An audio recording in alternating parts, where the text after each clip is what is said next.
Hi, thanks everyone.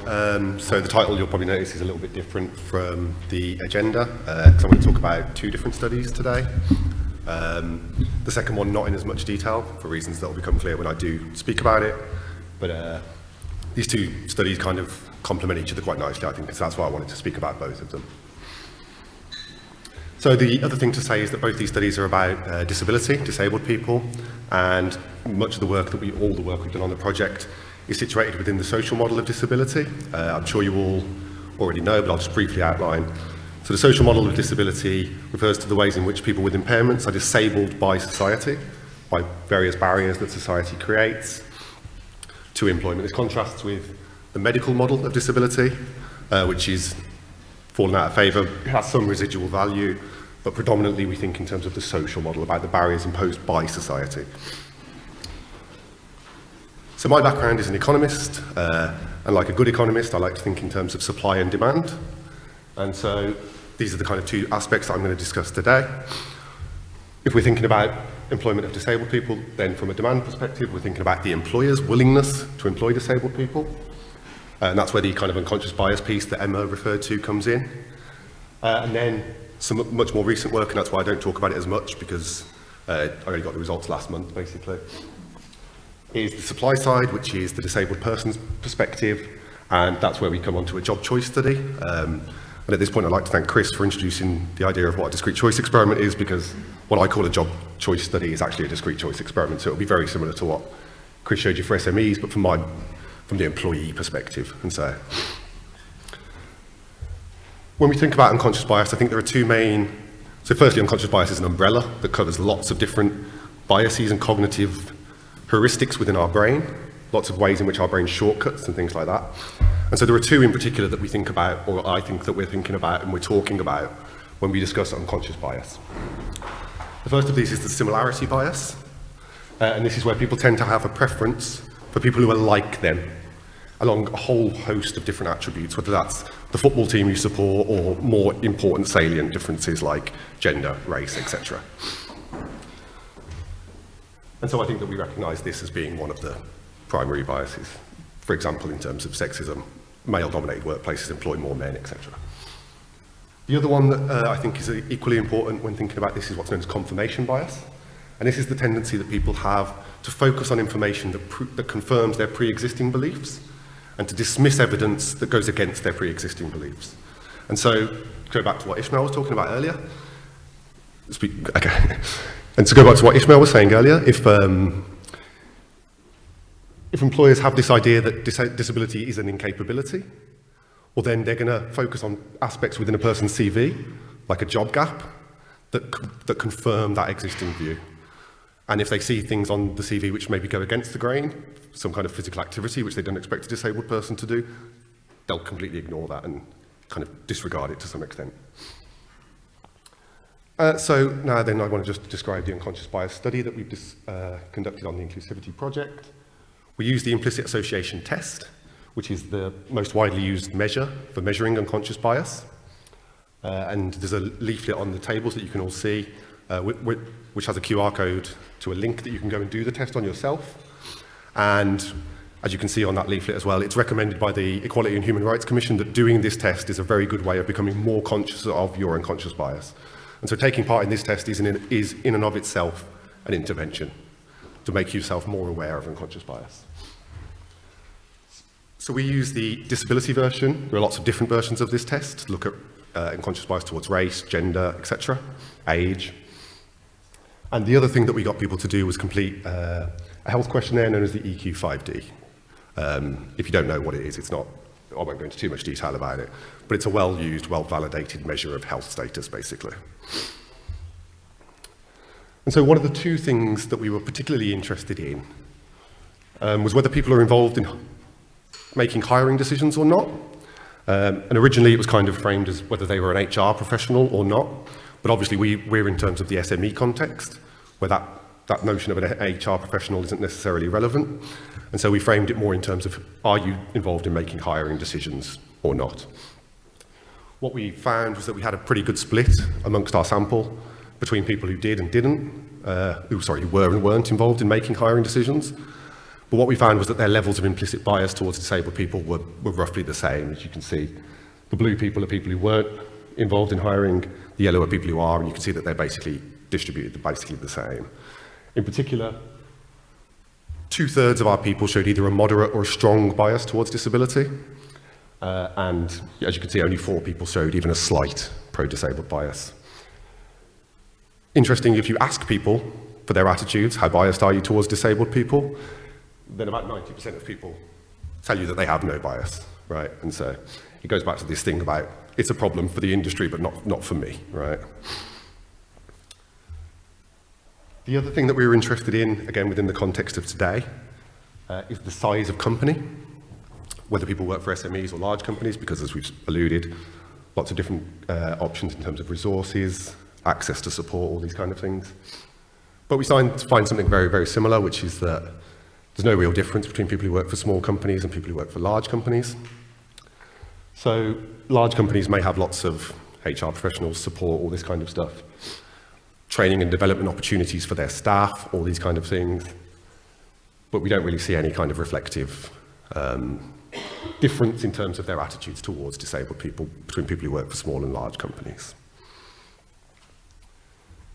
So I've just told you about some things that we looked at that didn't make any difference to people's bias, which is perhaps not particularly interesting.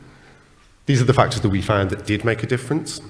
So women had lower bias towards disabled people, and I've looked at multiple versions of this test, and women have lower bias towards basically all groups, towards ethnic minorities, sexual minorities, age, disability, etc. All of these things, women have lower bias than men. That's a very consistent finding. The aspect that we think is quite novel compared to what other people have done is this second part where we look at people's own health status and their attitudes towards disability, because it's often looked at within the unconscious bias literature whether being part of an in-group makes a difference, and it does, basically. So if you're a woman, you'll tend to have lower bias towards women. If you're an ethnic minority, you'll tend to have lower bias towards ethnic minorities, etc. But what we didn't really have was this knowledge about your health status now that affected attitudes towards disability. And so what we found is that people with higher EQ5D scores, which basically means that they report better overall health, that they're able to do more of their regular day-to-day activities without any kind of problems. So the people who reported these higher health statuses also showed more implicit bias towards disabled people. So if you wanted to put it kind of informally, people who are healthier showed higher levels of bias towards disabled people compared to people who were less healthy. And that's regardless of whether they have a disability or not. So it could be a long-term health condition or just general poor health, to be honest. Another interesting aspect that I think is important is that representation matters. And I think that we all kind of know this already to some extent. But the representation within making hiring decisions is important. And I'll come on to that on my kind of recommendations for bias in a second. But in terms of our sample, it was about 50-50, people who said that they do make hiring decisions and people who don't. Of the people who said that they do make hiring decisions, only 6% said that they had a disability. Amongst those people who said that they don't make hiring decisions, it was 23%, which, as we heard earlier from I can't remember who, is basically the Cornwall average. And so in terms of people who don't make hiring decisions, we see that representation of disability that we expect. But when we ask people, when we're looking at the people who make the decisions, that representation just drops off a cliff. And one of the things we know, and you can infer from the second bullet point here, is that having more disabled people making decisions will lead to more disability employment, right? So now just to come on to some kind of broad recommendations around unconscious bias, which we've kind of seen. Again, one of them is to take an AAT. This is described as part of best practice for tackling unconscious bias by the Equality and Human Rights Commission. It's not the full package, of course, but it's almost always included in unconscious bias training, is that people will do this test, discuss the results, because it doesn't say it there, it says it on your leaflet, I think, followed by a debrief session. That's an important part of it. And the link that is on there, once you complete the test, there is an online debrief for you to go through as well, and so it's not like you're left in limbo. The other two things that have emerged around unconscious bias training because it's a bit of a political football these days, unconscious bias training, whether it works, whether we should be doing it. And there are a number of reasons for this. One of which is that we have huge quality differentials in what we call unconscious bias training. Some of it, by anyone's admission, is good, decent. Some of it is very poor quality, basically. And so one of the things that the Equality and Human Rights Commission called for in their report, and that we kind of back up as well, is this idea that there should be some kind of quality assurance standards when it comes to unconscious bias training, so that the business community can have confidence that what we're doing is evidence-based and that it's been proven to be effective, basically. And as part of that, what we need is more systematic data collection and reporting. So businesses spend, if not necessarily money, a lot of their time and effort engaging in these kind of equality, diversity and inclusion initiatives. And usually when businesses invest either time or money in their staff, they expect some kind of return, in the sense that the staff member acquires some kind of new skills or professional competencies, etc. Whereas this kind of stuff, we're often happy to just do it, and did it do anything? We don't know. Does it matter if it did or not? We're not sure. And so there needs to be a much more systematic approach of what do we want to achieve, and then afterwards, did we achieve it or not? Because actually often that, in particular that last question, often actually gets lost. That's all I'm going to say about unconscious bias at this point, the unconscious bias study. I'm going to move on to the flip side now, which is the employee's perspective. And again, thanks to Chris, because I'm going to describe a discrete choice experiment now. People were shown in a similar way to in Chris's study, 2 support packages. Now for me, they're shown 2 potential jobs. And these jobs are fictional, obviously. They vary according to 4 attributes that we came up with after some engagement groups and focus groups. In particular, this top one was the one that we perhaps hadn't expected before those focus groups, and that was this idea of medical leave, which is discretionary time off for doctor's appointments, hospital appointments, dentist appointments, things like that. The other 3 we had kind of expected to come out from those focus groups, and it was just maybe just calibrating and stuff. But they were whether part-time roles are available or not. So in some cases, there's no part-time jobs. It's full-time or nothing. In some cases, you can do 4 days a week if you want. Oops. In some cases, you can do 4 days a week if you want. And then in some cases, you can do either 2 or 4 days a week if you want. So you can see that this represents increasing flexibility, basically. Similarly, with location, whether that's flexible or not. So we have location-based jobs, we have hybrid jobs, and we have jobs which are working from home. And then the final one is the scheduling, whether they can choose their own hours or not, or whether it's a fixed Monday to Friday, 9 to 5, what we all know and love. And then each one also has an income associated with it, and that's how we do what Chris was talking about in terms of the numbers, basically, and that willingness to pay that we refer to. So this is what it would have looked like from a participant point of view. You can see the 2 jobs, they're kind of stylized to look at least something like a little job advert, and it just tells you what each of the jobs has in terms of these various factors that we just described. And so you can see here that they both include medical leave, so that's not really an issue. But in one case, you can have 4 days a week. In one case, you can have 2 or 4. It's location versus hybrid, etc. And so you're clearly making trade-offs here in terms of the things that are important to you. And again, I got the results from this last month. We had just over 250 people take part. That's split pretty much equally between disabled people and non-disabled people. And now what I'm going to show you next is some percentages, and those percentages are willingness to pay for each of these attributes. Now, we call it willingness to pay as economists. What it really means is how much they like that thing, basically. So higher numbers mean that people prefer that thing more, basically. That's what you need to realise. And so I've broken it down. I think if we just focus on the all column first while I explain it, and then I can get into the detail a bit. So you can see that these percentages, so each of these things is roughly valued at around 10%, but you can see some are slightly higher, some are slightly lower. But really there wasn't much difference at that point. And of course we were interested in this difference between disabled and non-disabled people. But I think what also emerged quite quickly was that There's going to be a heavily gendered element to this as well, especially when you're talking about particular attributes. And we do see that, and I'll show you as we kind of go through it. But if we look at non-disabled people, for example, then you can see that those preferences are all quite low, actually, especially for non-disabled men. There aren't really many factors that are important to non-disabled men. So in particular, having the option of 2 days a week is basically worthless to them, 4.8%. They care a little bit about medical leave, but basically these are quite low. Whereas if you look at non-disabled women, so we're still talking about non-disabled people, but women, then you see some quite strong preferences, in particular for part-time roles and flexible scheduling, the ability to set own hours, which is, I think, not too unexpected. But then I think that the real interesting and salient difference comes when you start to look at disabled people. And again, we break it down by men and women. You can see that disabled women have very strong preferences for, in particular, part-time jobs, and in particular for locational flexibility, for hybrid and working from home. We set it up so that it was kind of supposed to be like location, hybrid, working from home, kind of getting better, but actually we think that most people prefer hybrid as that middle option, so it's kind of not quite as balanced as we wanted it to be.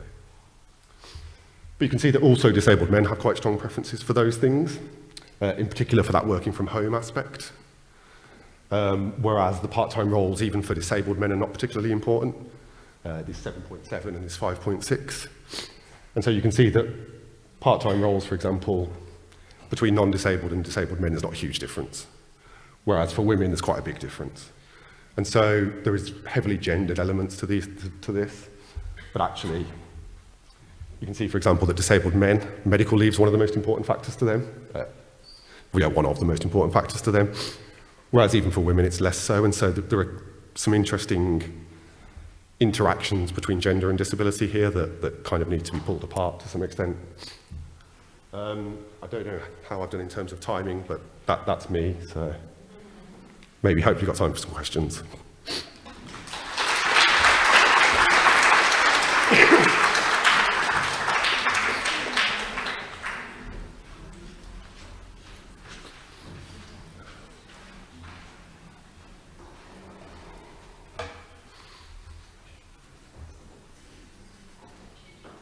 Does anyone have any questions?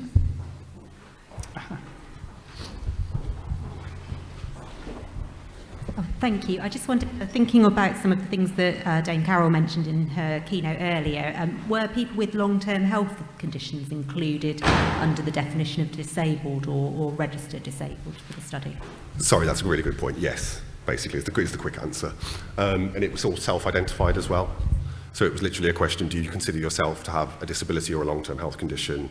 Yes or no, and that's how so it's completely self-identified, but yes, it included long-term health conditions as well. So when it said disabled, it should have said and LHC, if you like. Thanks.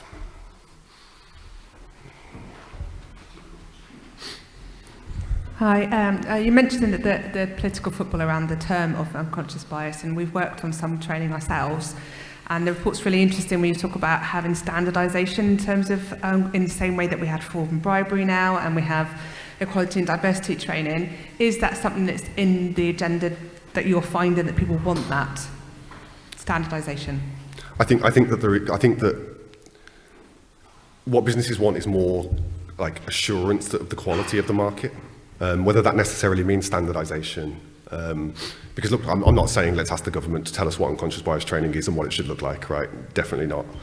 But they need better quality assurance standards. So some kind of certification, if not standardization. Something that says, yes, you are a good provider, as it were. And again, we have to think about who holds those keys and stuff like that. But I don't think it necessarily has to be standardization. Because as well, what you really need is unconscious bias training for each of these different aspects as well. Because to go to like half a day course and expect to get through inclusive language for trans people, LGBTQ plus community, ethnic diversity, all of these things, and the language and the history, it's just impossible basically. And so there is like an element that you can't standardize in some sense there as well. But I think it's just about increasing confidence in the market. Thanks.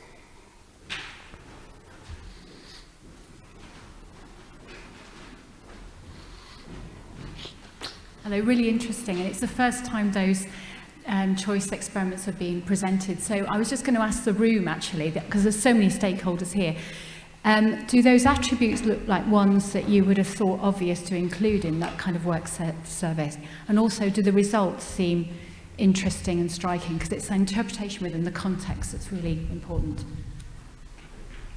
Yeah, thanks. That's Anne, my line manager.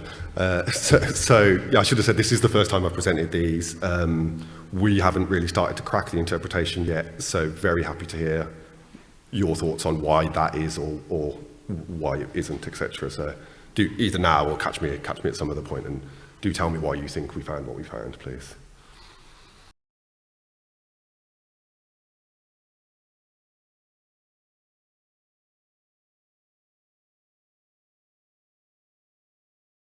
So as an economist, Shruti, I would say that it's constrained choice. So people do make choices, but they're constrained by personal, socio-economic factors. So one of the things that we did do when we did this study, actually, we wanted to look at what's known in the literature as, and I'll explain what it means, attribute non-attendance, which means of that list of attributes that were there, we asked people, are there any of these attributes that you could never ever choose for whatever reason? You don't have to tell us why, but are there any of these you could never choose? And yes, some people said, I can never choose a part-time job, I have to work full-time. Some people said, I can only work part-time. And so we do have some insight into those things that people couldn't choose, if you like. Thanks. That was a question, and it was good. Thanks.